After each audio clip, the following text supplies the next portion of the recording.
Hello everyone, have you PinChat today? Here we are going to teach you how to integrate PinChat with Facebook Messenger. Select the link you're going to do the integration. And select third-party integration, then Messenger integration. Basically, most of the steps are already captured in this article. But in this video, I'm still want to demonstrate you how to step-by-step to do the integration. So, step 1, open your app in Meta Developer Console. Click on Product, Messenger, and then add your Facebook page on the setting page. So you can see, here's the dashboard of Meta for developers. And here's the product. If you haven't added Messenger as a product, you can add product here. I already done this, so I don't need to. Click Setting. After you edit, please copy the page ID of your Facebook page and fill it into input field below.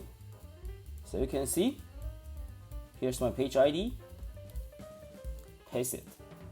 And third, press on the Generate Token button on the right-hand side of your Facebook page and copy the page access token and fill it into input field below. So we check Generate Token. I understand. Copy it and paste to here.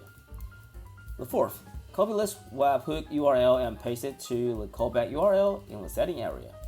Copy this.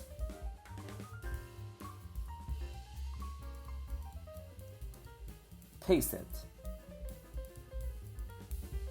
And here I use my URL as token. Verify and save. The last one, once you confirm all data you filled in is correct, press on Save to complete integration. Here I save it. So everything's done. Easy peasy. You can start to chat with your customers from Facebook Messenger by the dashboard of PinChat. PinChat, the on-demand chat tool.